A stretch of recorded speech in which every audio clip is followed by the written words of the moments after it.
I'm Dr. Sunny Fridge. Welcome to another edition of Rise and Shine with Dr. Sunny, the show that helps you unleash your inner speaking superpowers. Each week you get tips, tools, and techniques to help you become a better communicator. On this special edition of Rise and Shine, we're shining the spotlight on an award-winning journalist who is celebrating a milestone as host and managing editor of a daily digital show. Plus, I'll show you how to share your message with confidence and ease when you attend my free monthly Speak and Shine workshop. Stay tuned for the details at the end of this show. If you're watching on YouTube or Facebook, share in the comments below where you're watching from. If you're listening by podcast, subscribe so you never miss a show. If you enjoy our programs, please consider making a donation of any amount at WYTV7.org. It helps our CBN broadcasters continue our mission to bring you programming that educates, empowers, and encourages. I believe we all have a purpose and the potential to live our best life. This week, we're shining the spotlight on an award-winning host who has been living his best journalistic life for more than 2.5 decades. Roland Martin is the host and managing editor of Roland Martin Unfiltered.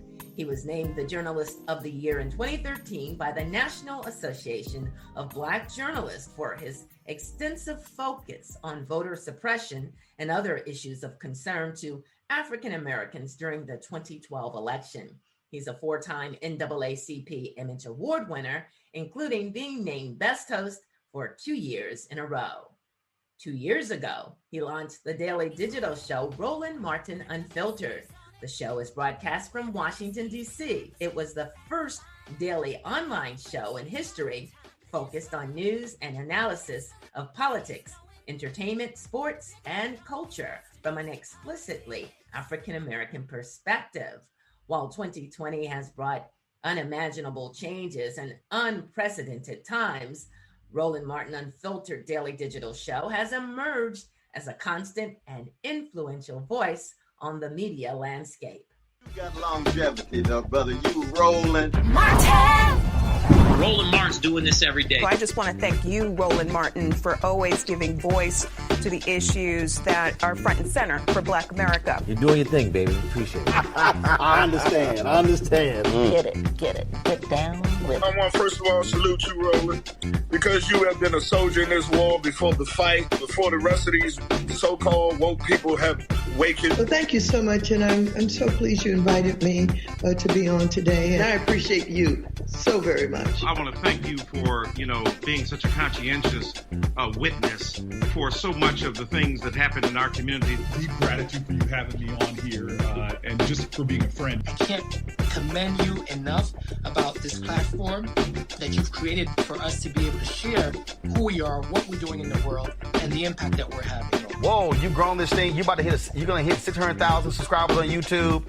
Y'all now doing 20 million views a month. You want to pay attention to what I'm about to break down, that it requires a proper deconstruction. Fear-mongering that has gone on around this virus has been used to shield a lot of the kind of actions that you've been talking about. Our entire political and personal existence is at stake this year. Something has to be done there. In their honor, in their defense, on their behalf, we're coming to handle this the correct way. Well, the only one going to save us is us. And the people are going to have to look out for one another and take care of one another in this time of need. Roland been putting in work, ever since he been popping on TV, telling us what it is. The Republican Party today has a problem with black people and getting them to vote for them, but even appealing to them. I agree. Roland, this is one of those moments where the people deserve their government to work. What I'm saying to folk, and what you're saying is, have an agenda, push on that agenda, turn out, and then let folk know you are making a commitment both at the polls and beyond the polls. We're the ones that you need on the inside and along your side as you're trying to go and be the president. I mean, you can't win without us. Listen, I'm a big fan, brother. I love you so much. We need you. Keep the Keep up the fight, bro. And even get to see Roland Martin, man. All right, man, we'll have fun. All right, Roland, love you, baby. All right, then. You've taught me a lot. I am super grateful. There's so many other ways to represent Black culture, Black community in the media, and do it in a powerful way. And you're a living example of that. We got you. God bless. You know, Roland, you're mine forevermore. You're a good friend. Thanks. We'll make it happen. Vice President Biden, thanks a lot. Great to be with you, Roland. Thank you so much. And I appreciate you, Roland, parsing your words, because I see folks online saying the federal government is failing us. No, Donald Trump is failing you. This man is a danger. He represents a clear and present danger to this nation. You can't be Black-owned media and be scared. To mark the second anniversary, a virtual press event was recently held via Zoom.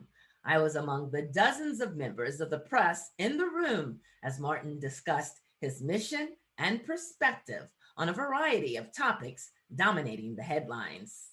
We do the show from our Washington, D.C. studios. We're located on K Street. We also have a complete studio that's set up here at home where we actually do the show. And so I was actually playing with this. And so, yeah, I'm sitting here operating on a green screen here. And one of the reasons why I wanted to sort of let you know that, because it gives an indication of some of the stuff that we've been able to do over the last 2 years. A lot of times when you look at what people are doing right now, all these television networks, they're actually having people do their shows from home. And so when COVID hit, we were actually far ahead of the curve because we've been operating in the digital space for a very long time. Background, I launched the first Black news source audio podcast in 2005, video podcast in 2006. And so, so this is not anything new. And so when News One Now ended at TV One, we were already doing a lot of stuff on the digital side. And literally, as Alfred Liggins was telling me they were canceling the show, I was already planning this very thing that we're doing. Martin shared his strategy on how he successfully leveraged technology to reach millions of African-American viewers and how he built a robust digital news platform. When we launched this show, in our first month, we did 9.3 million views. We live streamed the show on multiple platforms. We live streamed them mainly on 3, YouTube, Periscope, Facebook simultaneously. So we go live from 6 to 8 p.m. Eastern. Then we restream the show 6 times in the 24-hour period because we understand the importance of being able to reach people at different times. We also like the community engagement. What I mean by that is, if you watch a show that's VOD, meaning video on demand, that means you click it, you're watching it. You're not actually watching it with anyone else. It's just you. And so you can comment, but it's just you commenting. And so one of the reasons we restream the show is we've created these clusters of communities. So there's a group of people who watch our show every day at 6 p.m. There's another group who watches at 10 p.m., another group that watches at 2 a.m., another group that watches at 6 a.m., another group that watches at 10 a.m., another group that watches at 2 p.m. We've also been podcasting, audio podcasting our show since our inception and beginning in July. We did a deal with iHeartMedia where they are distributing our podcast to various podcasting platforms all around the country and the world. Martin was asked numerous questions regarding the 2020 election. We are still in the midst of a pandemic, but we also have an election coming up. And just really, how do we urge our people to not be lax and fight even harder? Because we know that there are a lot of things that are being done institutional-wise to make sure that we don't show up and show out. First of all, we've been hitting this thing all year. So this is nothing new to us. We've been pounding it constantly. But the thing is, we also have to break this down for people. Look, the average person is not heavily focused and invested in civics. So we connect the dots. We spend lots of time right now getting people to understand voter purging, which means they need to be able to be pushing, they need to be double checking registration, then getting people to register, then saying, fine, here's how you can request your mail-in ballot. Then this is check your polling location, all those things, because we know the barriers that are being put in play. We've got to make sure that our people are not getting caught in the middle of that, which again means our job is to connect the dots, explain to people what's going on. When it comes to public policy, doing the exact same thing, breaking down Trump, breaking down Biden, breaking down U.S. senators and congressional races as well. Also what's happening on the state level. We've had lots of African Americans who are running for district attorney, who are running for other positions on as well, because those are critical positions. And so that's how we have been focused on trying to do this, trying to get our folks to understand what is at stake. And that's how you do it. You can say, vote. Okay, but what am I voting for? Who am I voting for? Why am I voting for somebody? What are the policies? Which is why we have to be honest about where we are in media. The reality is this: Black radio is spending so much time playing music and talking about gossip and entertainment. You have very little discussion about politics happening on Black radio. Okay, because how much of Black radio is actually Black owned? Same thing when you start talking about what's happening on the television side. If you could interview the president, what 2 questions would you ask him and why? First question I would say is, why are you a liar?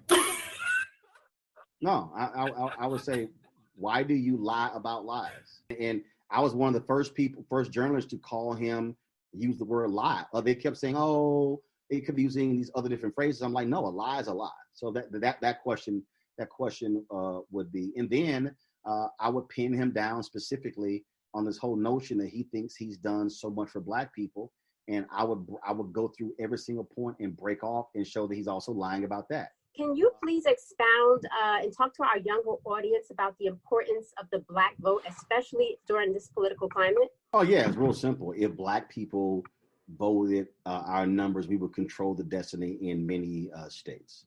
The reality is there are a lot of people who are, they're leery of the process. There are those who believe that voting solves nothing. That's a lie. And I think we have to make that clear and explain to people how that's nonsensical, how it does matter. I shared with Roland Martin my passion for his venture. I also asked him about the personal satisfaction he receives as a result of his work. Everybody seems to have asked the questions, whether it's technology, which I love as a journalism educator. I was speaking my language with the ATM Mini and all of that. But my question is, with all the impact that you do, what brings you joy and what makes you smile? When somebody literally, I got a text message the other day. A brother said, man, I watch your show. He's a pastor out of Houston. He said, I watch your show every day. Thank you for hitting this deal and reminding people to check their registration. He said, I am holding my voter registration card, but because I watch your show, I went online and checked and I had gotten purged. He said, so please keep doing what you're doing. I've gotten that email from 3 different people. One person in Houston, one guy in Arizona, then somebody in Georgia. It's when somebody, when a brother hits me up and he says, man, we love your show. I watch the show with my son at dinner. And then we talk about what you talked about on the show at the dinner table.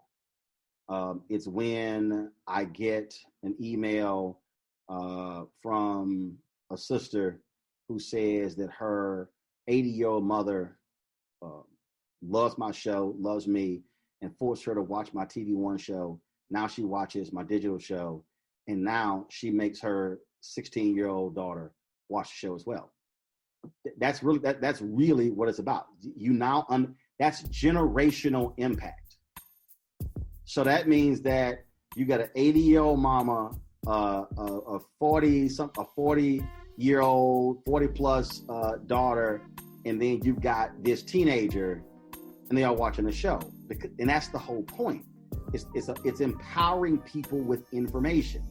It is when that Black business owner says, man, I was thinking small, but listening to you talk about how do you build and grow caused me to rethink my business. That is what brings me joy. Congratulations to Roland Martin of Roland Martin Unfiltered. For more information, go to RolandSMartin.com. Before I go, I want to echo the importance of voting. The upcoming election is just days away, and many states have made it easier for citizens to vote either by early voting or absentee voting by mail this year due to the coronavirus. Millions of votes have already been cast. I visited my parents in North Carolina. They're in their 80s, and despite their health issues, like thousands around the country, they didn't mind standing in line to vote early. And when I returned home, I was excited to go with my husband to cast my vote by absentee ballot at our local election office in Mississippi. No doubt you've probably gotten texts from many organizations, including the NAACP, wanting to know if they can count on you to vote. At first, I thought these calls and texts were a bit annoying, but I thank God for grassroots organizations that can reach out, especially to those who otherwise might not get out to vote. It reminds me of a quote by Mother Teresa. I can do things you cannot. You can do things I cannot. Together, we can do great things. So yes, I agree, and add to the call to action. Get your relatives and friends. Take them with you to the polls.